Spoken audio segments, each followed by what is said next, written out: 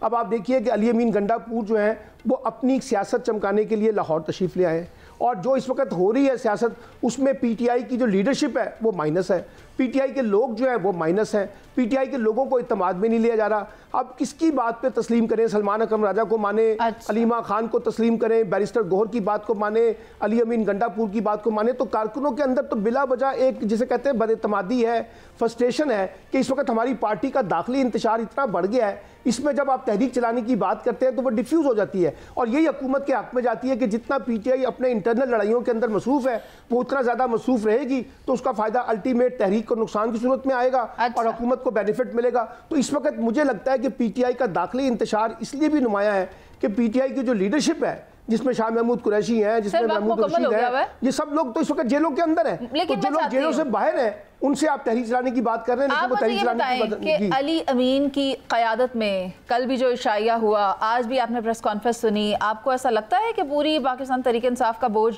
یا اس وقت علی امین کے کندھوں پر ہے, یا پھر کرتا دھرتا علی امین ہے؟ دیکھیں, پہلی بات تو یہ کہ میں نہیں مانتا کہ علی امین کرتا دھرتا ہے. اور دوسری بات یہ ہے کہ وہ KPK کا بوجھ اٹھا لیں تو بڑی مہربانی ہوگی, وہ پورے پاکستان کا بوجھ مت اٹھائیں, وہ پورے پاکستان کا بوجھ نہ اٹھائیں. سائرہ جی کیا فرما رہی ہے؟ میں نے کہا وہ اپنے سر پہ اپنے بالوں کا بوجھ اٹھا لیں تو بہت بڑی بات. صبح بھی آپ نے بہت بڑی بات کہہ لی. چلیں ٹھیک ہے, وہ پاکستان تحریک انصاف کا بوجھ اٹھا سکتے ہیں یا نہیں مجھے نہیں پتا, لیکن ملکی سیاسی معاملات جو چل رہے ہیں اس میں ہمیں ملکی عوامی مسائل کو بھی نظر انداز نہیں کرنا. اس کے اوپر میں چاہتی ہوں کہ مجھے برلاس صاحب بتا دیں کہ یہ جو سیاسی سرگرمیاں اب شروع ہونے جا رہی ہیں 5 اگست جس کی پیک کی تاریخ بتائی جا رہی ہے, کیا اس سے معاملات سنور جائیں گے ملک کے یا مزید بگڑ جائیں گے؟ یار ایک تو آپ لوگ پتہ نہیں علی امین کو اس کی لاہور آمد کو کیوں اتنا بڑا ایشو بنا کے بیٹھ گئے ہیں. بھئی علی امین گورنمنٹ کالج لاہور سے پڑھا ہے, پھر NCA سے پڑھا ہے, وہ لاہور میں اس کی تعلیم ہوئی ہے, اور پھر لاہور میں آپ دیکھیے 30 سے 35 لاکھ پختون موجود ہیں. تو علی امین اپنی کسی رشتہ دار کو بھی ملنے آ سکتا ہے, کسی کلاس میٹ کو ملنے آ سکتا ہے, اور کل وہ GT روڈ سے گیا ہے, 18 شہروں میں اس کا استقبال ہوا ہے. تو کہیں دیکھیے کوئی ماحول اگر بہتر ہونے لگتا ہے تو ہم کیوں اس کے پیچھے پڑ جاتے ہیں کہ ملک میں سیاسی ماحول جو بہتر نہ ہونا چاہیے, کیوں نہیں؟ بھئی ایک وزیر اعلیٰ کسی صوبے کا تو وہ جا سکتا ہے دوسرے صوبے میں, یہ کوئی گناہ کی بات نہیں ہے, وہ سیاستدان ہے, سیاست کر رہا ہے, سیاست کرنے دیں. اور اس کو یہ جو آپ بنا کے بیٹھتے ہیں جی بڑی انتشار ہے, کیسے انتشار ہے؟ دیکھیے کارکن ایک بڑی پارٹی ہے, بڑی پارٹیوں میں مختلف ٹولیاں بن جاتی ہیں, لیکن یہ تو دیکھیں کہ وہاں جو چیئرمین ہے ان کا جو قائم مقام ہے گوہر علی خان وہ ساتھ ہے, جو سیکرٹری جنرل ہے سلمان اکرم راجہ وہ ساتھ ہے اس کے.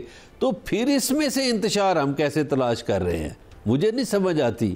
اور باقی جو بوجھ اٹھانے والا دیکھیے انہوں نے بہت شاندار بجٹ دیا ہے خیبر پختونخوا نے, پتہ نہیں برلاس صاحب آپ ایسا کیوں کہہ رہے ہیں, وہ تو کہتے تھے یہ تو پارلیمنٹیرینز کی میٹنگ ہے, ایسے ایسے چہرے دیکھنے میں آئے جو دیکھے بھی نہیں تھے. سلمان عابد صاحب کچھ ایڈ وہ تو ایک دیکھیے وہ جو پنجاب سے 26 MP نکالے جا رہے ہیں ان کے ساتھ ہزارے یکجہتی کرنے آئے ہیں. برلاس صاحب یہ بات یہ نہیں ہے کہ علی امین گنڈا پور لاہور کیوں نہیں آ رہے یا ہم ان کے بارے میں کیوں اتنے پریشان ہیں. وہ جتنی مرضی دفعہ لاہور آئیں, پورے پاکستان میں جائیں, ہمیں کوئی اعتراض نہیں ہے, لیکن آپ بھی اچھی طرح جانتے ہیں, میں بھی اچھی طرح جانتا ہوں کہ علی امین گنڈا پور PTI کے داخلی انتشار کا ایک بڑا فریق ہے. وہ تو خود KPK کے اندر جو اس کے خلاف گروپ بندی ہے وہ آپ مجھ سے زیادہ بہتر جانتے ہیں. سوال یہ ہے کہ علی امین گنڈا پور صاحب جو ہے وہ بات کر رہے ہیں جو بانی PTI بات نہیں کر رہے ہیں, وہ بالکل مختلف بات کر رہے ہیں. اس لیے PTI کے اندر جو داخلی تقسیم ہو رہی ہے اس میں ایک فریق کے طور پر علی امین گنڈا پور بھی انوالو ہیں. اب آپ مجھے بتائیں نا کہ علی امین گنڈا پور صاحب نے پنجاب کی قیادت کو کیوں نہیں اعتماد میں لیا لاہور آنے سے پہلے؟ شہزاد بٹ صاحب سے بھی پوچھ لینا. بٹ صاحب مولانا فضل الرحمان جو بات کر رہے ہیں شاید اس پر تو کوئی بات نہیں کر رہا, وہ کہہ رہے ہیں پاکستان تحریک انصاف کو تبدیلی کی ضرورت ہے اور وہ علی امین گنڈا پور کی صورت میں آنی ہے. دیکھیں منیزے, میں آپ کو تھوڑی سی خبریں دینے کے موڈ میں تھا, آج میری باری ذرا کم آئی ہے, لیکن پہلے میں 15 سیکنڈ میں یہ باتیں ساری کمپائل کر لوں جو دوستوں نے کی ہے. برلاس بھائی نے بھی فرمایا ہے وہ جو اراکین اسمبلی کی بات کی, ان کو یہ پتہ نہیں اس وقت جفیاں ڈال رہی ہیں اور بھائی بندی ہو رہی ہے, یہاں پر دھاگے باندھے جا رہے ہیں. ایک بات. دوسری بات جو ادھر میرے بھائی نے فرمائی ہے, سلمان بھائی نے, کہ جناب علی امین صاحب کی اور عالیہ حمزہ کی اب نام لیا ہے سائرہ بانو نے, مجھے نہیں پتا عالیہ حمزہ کون ہے, لیکن ایک خاتون کی قربانی ہو رہی ہے اور اس قربانی کے تحت کم از کم اتنے بیگ جن کی تعداد میرے کو نہیں پتا, ٹمکیری میں چھوڑتا نہیں ہوں, لیکن یہ مصدقہ ہے PTI کا ایک بڑا آدمی جس سے میری 1 گھنٹہ پہلے بات ہوئی ہے, بہت غصے میں تھا. میں نے کہا سر کیوں غصے میں؟ کہنا یار KPK میں تو جو وہ شفاف طریقے سے کر رہے ہیں وہاں تک تو ٹھیک تھا, ہن پنجاب چ بھی آ گئے نے, پنجاب میں آ کے جناب انہوں نے ڈنر کر دیے, پنجاب میں آ کر وہ افریدی صاحب کو ٹکٹ دلوانے کے لیے اور اس خاتون بیچاری کو ذبح کرنے کے لیے آگے ہیں. یہ ہمیں قبول نہیں ہے, یہ لڑائی ہے. ان کی بات کر رہے ہیں نا جو جن کا تعلق پنجاب سے ہے, کبھی وزیر اعلیٰ کے امیدوار بھی تھے. اور میں کھل کے بتا دیتا ہوں, محسن نقوی صاحب کے افریدی صاحب یوں ہیں, بڑی ہیں, ان کی ایک کرکٹ ٹیم ہے, سٹیڈیم بن رہا ہے پشاور میں, ایوب سٹیڈیم جس کا نام تھا اس کو ہٹا کر عمران خان سٹیڈیم بنایا جا رہا ہے. ٹھیک ہے, یہ ہیں افریدی صاحب. سائرہ جی کچھ کہنا چاہتی ہیں؟ نہیں, وہ نام واپس ہو چکا ہے, ارباب نیاز سٹیڈیم ہی ہے اس کا نام. نو وہ واپس ہو چکا ہے. تو سینیٹر مجھے بنائیں گے, پتا چلا تھا, مجھے سینیٹر بنائیں نا, مجھے سینیٹر بنائیں نا آپ, تو پھر میں نام چینج کروں گا. اس پہ جتنی انویسٹمنٹ ہو رہی ہے وہ کون کر رہا ہے؟ اچھا برلاس صاحب, وقت کی بھی قلت ہے. سائرہ جی کچھ ایڈ کرنا چاہ رہی ہیں آپ اس میں؟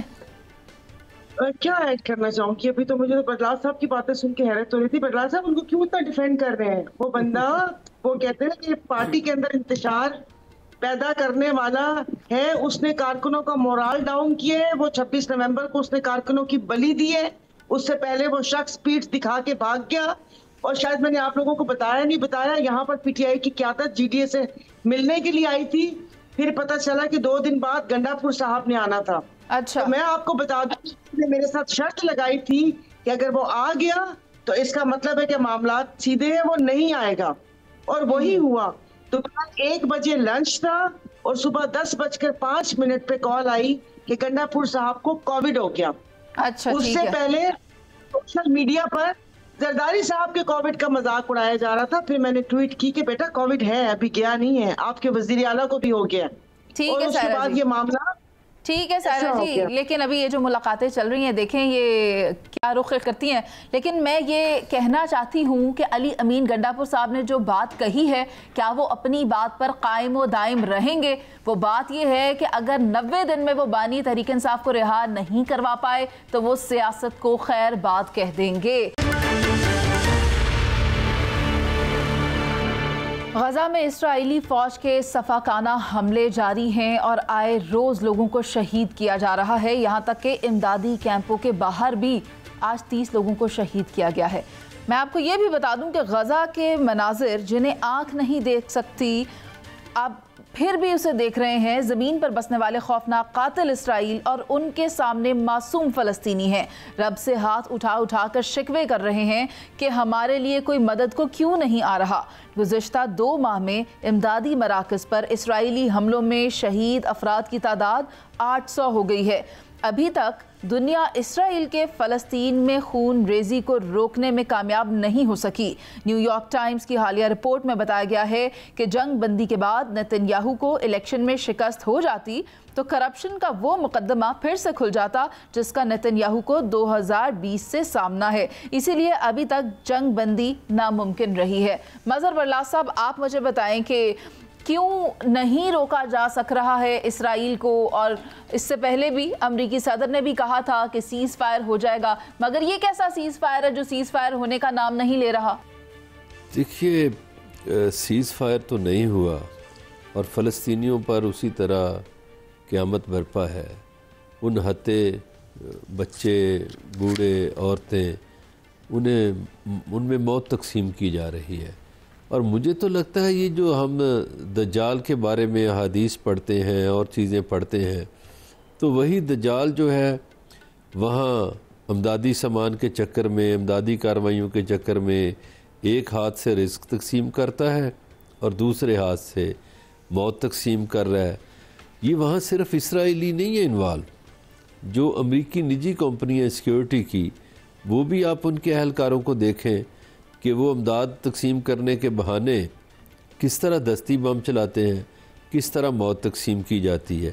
اس پر انسانی حقوق کی جو تنظیمیں ہیں دنیا بھر میں, انہوں نے بھی کہا ہے کہ ان پر جنگی مقدمات چلائے جائیں. رہی بات نیتن یاہو کی, نیتن یاہو کے آپ دیکھ لیجئے تل ابیب میں کس طرح اس کے خلاف مظاہرے ہو رہے ہیں. اسرائیل کے شہری یہ ڈیمانڈ کر رہے ہیں کہ ہمیں جنگ بندی چاہیے, ہم نہیں جنگ کرنا چاہتے. تو نیتن یاہو جو ہے وہ جنگ بندی کے لیے تیار نہیں. وہ اس لیے تیار نہیں کہ اس کی سیاسی کشتی جو ہے وہ ڈوب رہی ہے, وہ اس لیے تیار نہیں کہ اس کے خلاف کرپشن کے کیسز ہیں اور وہ اسرائیل میں غیر مقبول ہو چکا ہے. مگر اب اس کے سہارے جو ہیں بیرونی, وہ اس کو سہارا دے رہے ہیں. برلاس صاحب, انہیں کچھ حقائق سے نیو یارک ٹائمز کی رپورٹ نے پردہ اٹھایا ہے جس میں یہ بات سامنے آئی ہے کہ وہ 2020 کی کرپشن جس کا آپ حوالہ دے رہے ہیں وہ کھل جائے گی. قبل از وقت انتخابات بھی ہو سکتے ہیں. بنجامن نتن یاہو کا بسترا گول ہو سکتا ہے. سلمان عابد صاحب سے پوچھ لیتے ہیں, سر آپ نے بھی وہ رپورٹ دیکھی ہوگی. لیکن غزہ میں جو کچھ ہو رہا ہے اور جو وہاں بربریت ہوئی ہے اس پہ نہ تو ڈونلڈ ٹرمپ کو کوئی شرم ہے نہ کوئی حیا ہے.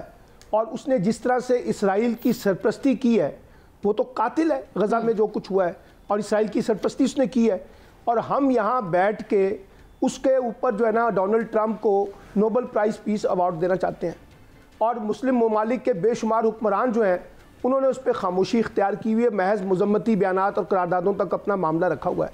یہ جو دور معیارات عالمی سیاست کے اندر ہیں، چاہے وہ امریکہ ہے، چاہے وہ مسلم ممالک ہیں، چاہے وہ دوسرے ممالک ہیں، یعنی ہم نے غزہ کو ایک ہتھیار کے طور پر استعمال کیا ہوا ہے۔ وہاں جو کچھ ہو رہا ہے اس پہ سیاست تو بہت کر رہے ہیں، لیکن عملی طور پر ان قوتوں کے خلاف کوئی ایکشن لینے کے لیے تیار نہیں ہے، کوئی عملی اقدامات اٹھانے کے لیے تیار نہیں ہے، جو غزہ میں خون کی ندیاں جنہوں نے بہائی ہوئی ہیں، اور انہوں نے معصوم بچوں کو تک نہیں معاف کیا، عورتوں کو نہیں معاف کیا، بزرگوں کو نہیں معاف کیا، اسکولوں کو نہیں معاف کیا، اسپتالوں کو نہیں معاف کیا۔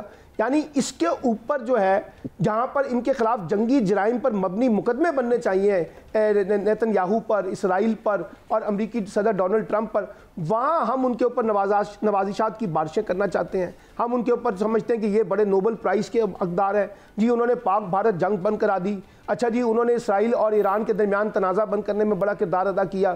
اور بھائی جو غزہ میں ہو رہا ہے اس وقت ڈونلڈ ٹرمپ کہاں سو رہے ہیں، امریکہ کہاں سو رہا ہے، یہ دنیا کی بڑی طاقتیں کہاں سو رہی ہیں؟ اور آج بھی جو کچھ وہاں پر غزہ میں جیسے آپ نے بتایا پچھلے 2 ماہ میں، یہ کس کے اوپر کیوں خاموشی ہے عالمی دنیا کی؟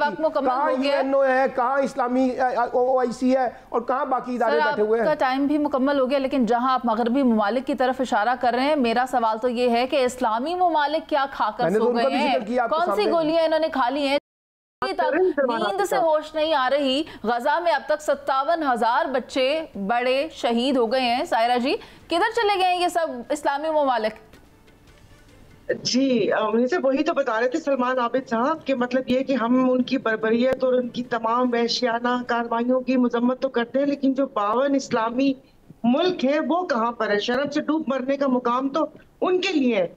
جو انہوں نے بات کی ہے کہ کردار، اپنے کردار کو دیکھوں نا، میں کسی دوسرے پر کیوں انگلی اٹھاؤں؟ کہ جو شخص ان تمام چیزوں کی سرپرستی کر رہے اس کو ہم نے بہت اچھا بننے کے لیے اس کو نامزد کر دیا کہ بھائی یہ جو ہے وہ امن کا سفیر ہے۔ سب سے پہلے تو محاسبہ اپنا کرنا چاہیے۔ تو یہ انتظار کر رہے ہیں آرام سے کہ کب یہ آتا ہے، اور ہمت کیوں نہیں بڑھی؟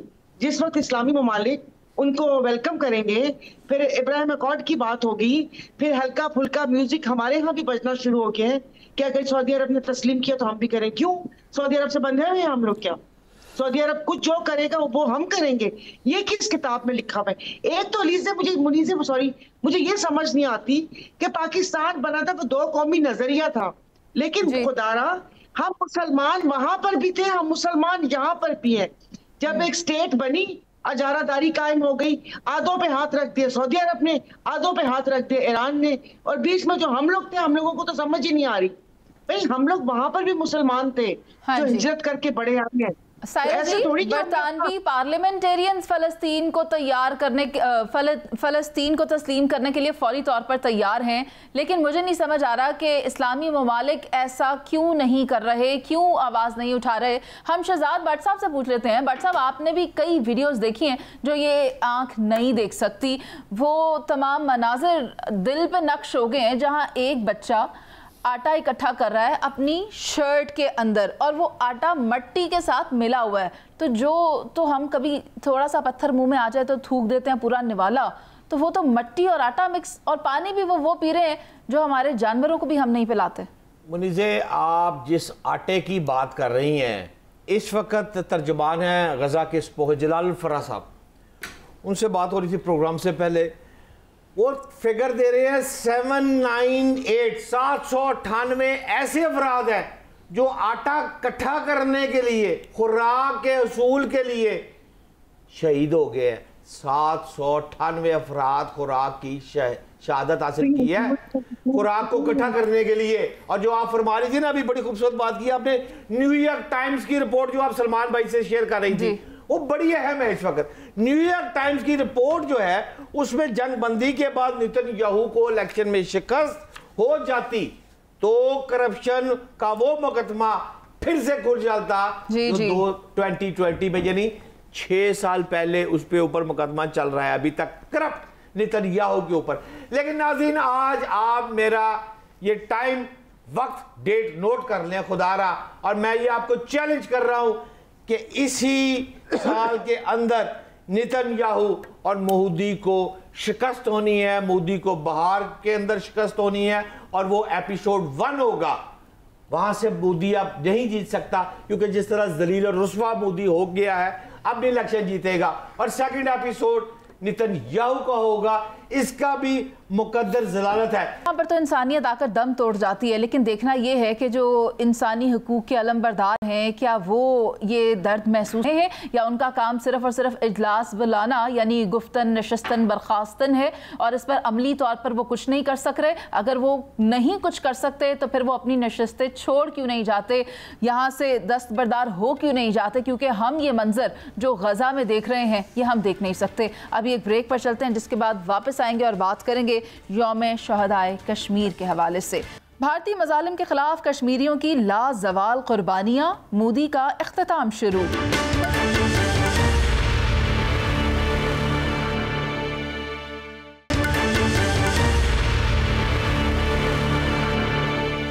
Welcome back. پاکستان سمیت دنیا بھر میں آج یوم شہدائے کشمیر آبزرو کیا جا رہا ہے. کشمیر کے شہداء کو سلام پیش کرنے کا دن ہے، ان کے عزم و ہمت کو سلام پیش کیا جا رہا ہے. اور آج کے دن 13 جولائی 1931 کو سری نگر سینٹرل جیل کے باہر قیدیوں کی رہائی کے لیے کیا گیا احتجاج عزم و ہمت کی لازوال داستان بن گیا. یہ شہادتیں اس جہد مسلسل کا آغاز تھی جس نے کشمیر میں آزادی کے چنگاری کو شعلہ بنا دیا. احتجاج کے دوران ایک شخص نے آزان دینی شروع کی تو ڈوگرا راج کے سپاہیوں نے اسے فائرنگ کر کے شہید کر دیا. تو دوسرا شخص آزان دینے لگا، ڈوگرا سپاہیوں نے اسے بھی شہید کر دیا. ایک کے بعد ایک کشمیری جان کی بازی ہارتا گیا، مگر آزان مکمل کی گئی، اور جب آزان کا آخری کلمہ ادا کیا گیا تو 22 کشمیری شہید ہو چکے تھے. تب سے لے کر اب تک کشمیریوں کے خلاف بھارت کے مظالم جاری ہیں. مظہر برلاس صاحب، آپ دیکھیں یہ واقعہ آج بھی تازہ ہے، مگر آج بھی ہم اسی دور سے گزر رہے ہیں جہاں کشمیریوں پر بھارت کا ظلم و جبر جاری ہے. منیزے، ایک تو کشمیریوں کی جو جدوجہد آزادی ہے نا، اس کو 1 صدی سے زائد کا ٹائم ہو گیا ہے، اور وہ بڑی ہمت اور حوصلے سے آزادی کی جنگ لڑ رہے ہیں. اب یہ جو جولائی کا واقعہ آپ نے پیش کیا وہ دہرانے کی ضرورت نہیں. ابھی 19 جولائی آئے گا، وہ بھی ایک حوالے سے پاکستان کے لیے بڑا اہم ہے کہ 19 جولائی وہ دن ہے جب کشمیری رہنما سردار ابراہیم نے سری نگر والے گھر پہ، جو ان کا دریا پہ گھر ہے، وہاں انہوں نے الحاق پاکستان کی قرارداد منظور کی تھی. اب جواباً ہمیں یہ سوچنا چاہیے کہ دنیا نے کشمیریوں کے لیے کیا کیا. کہاں ہے وہ اقوام متحدہ؟ کہاں ہیں انسانی حقوق کے ادارے؟ وہ انڈیا کا وزیر اعظم جو تھا نہرو، پہلا وہ مانا تھا کہ ہم ان کو یہ حق دیں گے اظہار رائے کا کہ یہ جس طرف جانا چاہیں، جدھر شامل ہونا چاہیں ہو جائیں. وہ قرارداد موجود ہے.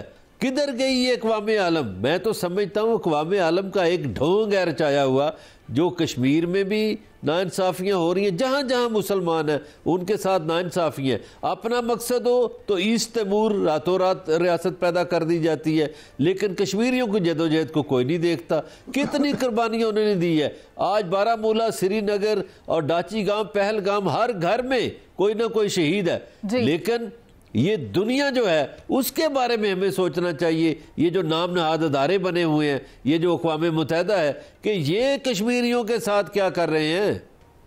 شہزاد بٹ صاحب، آپ بتا دیں، اقوام متحدہ اور تمام اداروں کی طرف مظہر برلاس صاحب اشارہ کر رہے ہیں، پاکستان کیا کر رہا ہے کشمیر کے لیے؟ مجھے بتائیں، آواز اٹھانے کے علاوہ. دیکھیں قابل احترام منیزے، آپ نے جو بھی بات کی ہے بڑی دکھ اور افسوس والی بات ہے، اور یہ ہمارے بچوں کو پتہ ہونی چاہیے. جو آپ نے بڑی اہم بات کی ہے کہ ایک اذان کے لیے ایک اذان شروع ہوتی ہے اور 22 کشمیری اس شہادت کا رتبہ حاصل کرتے ہیں اور اذان مکمل کرتے ہیں. یہ صرف 22 کشمیری نہیں، ایک اذان کی بات آپ نے نہیں فرمائی، یہ مسلمانوں کا آپ نے جذبہ بتایا ہے. اگر غزہ میں ابھی تک جنگ جاری ہے تو صرف اسی وجہ سے ہے، اگر کشمیر میں جنگ جاری ہے تو صرف اسی وجہ سے ہے کہ ہم تو محبت کرتے ہیں موت سے، ہم کو مودی کے طرح ان یہودیوں کی طرح کوئی ڈرپوک قوم نہیں ہے. ہم تو کہتے ہیں کہ ہم تو جنت میں جا رہے ہیں, بسم اللہ کر کے جاتے ہیں. اور یہی وجہ ہے کہ ابھی تک یہ یہودی اپنا وہ گریٹر اسرائیل والا جو فارمولا مطلب برلا صاحب کہتے ہوتے ہیں نا, وہ ان کا پورا نہیں ہو رہا, کیونکہ یہ قوم قربانیاں دینے والی قوم ہے. اور میں آپ کو آخری بات یہ کہتا جاؤں کہ جو حالات اس وقت آگے ہیں نا سامنے, اس حالات کے مطابق آپ دیکھیں اب پورا تنہا ہو گیا ہے, بھارت تنہا ہوتا جا رہا ہے. اور آخری 2 لائنیں یہ ہیں کہ کشمیر کی آزادی اب اس کو دینی پڑے گی. آپ ذرا غور کریں پاکستانی سفارتکاری کو, سپہ سالار پاکستان سری لنکا, J10C انڈونیشیا, اس کے بعد ادھر, یار یہ جس طرح آپ نے جال بچھا لیا ہے نا, اب بھارت آہستہ آہستہ نیچے آتا جا رہا ہے. اور جس دن بھارت میں یہ بہار کا الیکشن ہوا, اس کو شکست ہوئی, یہ تمام چیزیں کشمیر اور یہ سارے معاملات اللہ کی رحمت سے منی سے ٹھیک ہو جائیں گے. یعنی بھارت آئسولیٹ ہو رہا ہے اور مودی کو شکست فاش کا سامنا کرنا پڑ رہا ہے. سائرہ جی آپ کی طرف آتی ہوں, آپ مجھے بتائیں بھارت کے یہ جو مظالم کشمیر میں جاری ہیں, کیا یہی وجہ بن سکتے ہیں مودی کے اختتام کی؟ جواب دینا ہے یا مجھے 1 منٹ کی خاموشی اختیار کرنی ہے؟ سائرہ جی ویسے تو امت مسلمہ نے خاموشی اختیار کی ہوئی ہے, آپ اور میں بھی شامل ہو جاتے ہیں اس خاموشی میں. ہاں تو ظاہر ہے اب تو ہم تو حکمرانوں کے پیچھے ہیں نا, جس وقت ہم تو بچپن سے یہی سنتے آئے ہیں کہ جہاں کشمیر کا ذکر آتا ہے وہاں 1 منٹ کی خاموشی اور پھر ہمیشہ کے لیے خاموشی. اب پوری دنیا کا وہ جو کہتے ہیں نا وہ جو سینیریو وہ تبدیل ہو چکا ہے. آپ نے یہ جو بار بار کہہ رہے ہیں مودی الیکشن ہار جائے گا, وہاں فارم 47 نہیں ہے کیا؟ انہوں نے بھی تو ہم سے کچھ سیکھا ہوگا. تو میرے پاس اس موضوع پہ زیادہ کچھ کہنے کو نہیں ہے, کیونکہ بہت کڑوی باتیں ہیں تو وہ پھر کڑوی اچھی نہیں لگتی. بس یہی کہہ سکتی ہوں کہ جا مودی کشمیر سے نکل جا. تو میں دن رات یہی بولتی ہوں, پھر خاموش ہوتی ہوں, یہ بولتی ہوں, تو میں سمجھ رہی ہوں کہ میں نے اپنا حق ادا کر. جی سائرہ جی آپ یہ بھی تو دیکھیں نا کہ وہاں کس طرح ظلم کیا جاتا ہے ان بچوں پر جن پر پیلٹ گن کے حملے کیے جاتے ہیں, انہیں معذور کیا جاتا ہے, لیکن پھر بھی وہی جذبہ ایمانی جس کی آپ بات کرتی ہیں وہ اپنی جگہ قائم و دائم ہے. دیکھیں یہ 77 سال سے میں جب سے آنکھ کھلی ہے 2-3 ہی مسئلے دیکھے ہیں. یہ فلسطین کا مسئلہ, کشمیر کا مسئلہ, پھر باقی وہاں ہم تھوڑا اس طرف دیکھتے ہیں. تو مطلب اس مسئلے کا حل کیا ہے؟ اگر آپ شہاب نامہ پڑھ لیں, اور میں نے دوبارہ پڑھا جب یہ, اور 3 دفعہ میں اس کو وہ کر چکی ہوں, تو بہت ساری چیزیں واضح ہو چکی ہیں. جب یہاں پر یہ ہمارے مجاہدین اور یہ سب پہنچ چکے تھے, آدھا کشمیر آزاد ہو چکا تھا, فتح ہو چکا تھا, تو پھر تو جھگڑا اور یہ تمام چیزیں ختم ہو جائیں گی. اس لیے منیزہ میں کہہ رہی ہوں کہ میری باتیں بہت کڑوی ہیں. سائرہ جی اس بات کا سوچیں کہ گرداسپور پہ 3 دن تک پاکستان کا جھنڈا لہراتا رہا, وہ واحد راستہ تھا خشکی کا جو انڈیا کو کشمیر سے ملاتا ہے. 15 اگست تک. سر ابھی آپ ٹھیک بات کر رہے ہیں برلا صاحب, لیکن ایک اور سچویشن جو پیدا ہوئی ہے میں چاہتی ہوں اس کے اوپر بھی روشنی ڈالی جائے. سلمان عابد صاحب آپ بھی دیکھیں کہ بھارت ایسا لگ رہا ہے کہ امریکہ سے ناراض ہے, اور اس کی وجہ وہ سٹیٹمنٹ ہے جو امریکی صدر کی جانب سے دی گئی تھی کہ وہ کشمیر کے مسئلے کو حل کروائیں گے. لازمی بات ہے, دیکھیے یہ بھارت کا کوئی بھی وزیر اعظم ہوتا, صرف نریندر مودی نہیں, کیونکہ بھارت کا ایک ریاست بطور ریاست ایک موقف ہے, وہ کشمیر میں کسی 3rd آپشن کی یا کسی 3rd کنٹری کی مداخلت کو پسند نہیں کرتا. اب جب ڈونلڈ ٹرمپ نے آ کر, یہ پہلی دفعہ نہیں کیا, اس دفعہ جب وہ پہلی دفعہ صدر بنے تھے تو تب بھی انہوں نے آ کے دلی کے اندر یہ کہا تھا کہ کشمیر کے مسئلے پہ میں ثالثی کرانا چاہتا ہوں پاکستان کے اور ہندوستان کے درمیان. تو اس وقت بھی بھارت نے اپنا بڑا سخت رد عمل دیا تھا, اور اب بھی رد عمل دیا ہے. اس کے بعد یہ جنگ کے بعد کا جو ماحول بنا ہے, بھارت کے اندر جو ہے نا میڈیا کے اندر, لوگوں کے اندر یہ احساس بڑا ہے کہ امریکہ کا جھکاؤ جو ہے وہ پاکستان کی طرف بہت زیادہ بڑا ہے, اور بھارت کے جو موقف تھا پہلگام کے واقعے کے اوپر اس کو امریکہ سمیت دنیا میں پذیرائی نہیں ملی. تو اس وجہ سے یہ ساری چیزیں سامنے آ رہی ہیں. لیکن مسئلہ یہ ہے کہ دیکھیے مسئلہ کشمیر جو ہے وہ ایک ایسا مسئلہ ہے جس کو اب صرف امریکہ, بھارت اور پاکستان کے فریم ورک میں دیکھنے کی بجائے آپ کو یہ دیکھنا پڑے گا کہ دنیا اس کو کس آنکھ سے دیکھ رہی ہے. اب دنیا اس نتیجے پہ پہنچ چکی ہے کہ اگر پاک بھارت تعلقات میں بہتری لانی ہے تو مسئلہ کشمیر کے پرامن حل کے بغیر، سیاسی حل کے بغیر دونوں ممالک جو ہے وہ آگے نہیں بڑھ سکتے. یعنی وہ جو کشمیر کا معاملہ تھا جب 370 اور 35A کے کانٹیکس میں اس میں پیچھے چلا گیا تھا، اب وہ ابھر کر سامنے آ گیا دوبارہ عالمی پالیٹکس میں اور فلیش ہو چکا ہے ایشو کہ کشمیر کے مسئلے کو حل کیے بغیر معاملات آگے نہیں بڑھیں گے. اس لیے بھارت کی سفارتی تنہائی جو ہے کشمیر کے تناظر میں بھی بڑھتی جا رہی ہے. ٹھیک ہے، پروگرام کا وقت ختم ہو گیا، لیکن جاتے جاتے میں وزیر پاکستان کا سٹیٹمنٹ شیئر کرنا چاہوں گی. انہوں نے خراج تحسین پیش کیا ہے کشمیریوں کی کوششوں پر، قربانیوں پر، اور انہوں نے پیغام میں کہا ہے کہ کشمیریوں کے ساتھ سیاسی، سفارتی اور اخلاقی حمایت ہماری موجود ہے. مجھے اجازت دیجیے، اللہ نے کے بعد.